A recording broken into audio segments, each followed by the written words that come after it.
Morning friends, আরও একটি গুরুত্বপূর্ণ আপডেটে তোমাদের সকলকে স্বাগত। এই ভিডিওতে আমরা আলোচনা করব 2023 যে টেট 24শে ডিসেম্বর হওয়ার কথা, সত্যি কি সেই ডেটে হচ্ছে না ডেটটা পিছিয়ে যাচ্ছে সেটা নিয়ে আলোচনা করব।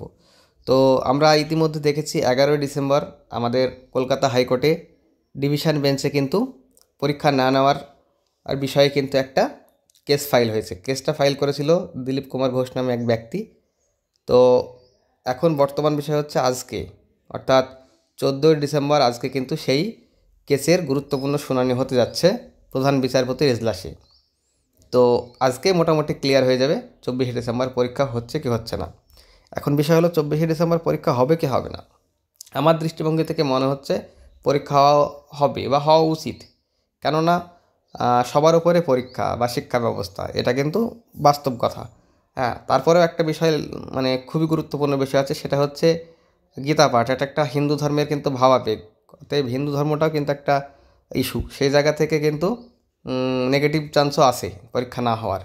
তো বিচারপতি যেটা ডিসিশন নেবে সেটা অবশ্যই হবে।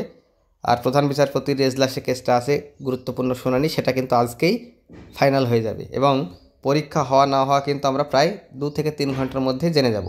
আমি বাড়তি কথা বলে আর সময় নষ্ট করব না। তো সকলে আজকে যারা 23 টেট দেবে তারা সকলেই কিন্তু আজকে হাইকোর্টের দিকে তাকিয়ে থাকবে এবং আজকের দিনটা 23 টেটের জন্য গুরুত্বপূর্ণ। যদি আজকে টেটটা না হয় সেক্ষেত্রে কিন্তু টেট অনেক পিছিয়ে যাওয়ার সম্ভাবনা আছে। তো সেই জায়গা থেকে টেটটা হলে 23 টেট যারা আছে তারা অবশ্যই চাইবে যে আজকে 24শে ডিসেম্বর যেন টেটটা হয়ে যায়, নাহলে টেটটা কিন্তু হওয়া খুব কঠিন হয়ে যাবে। তো আজ বিশেষ কিছু এই ভিডিওতে বলার নেই। Thank you.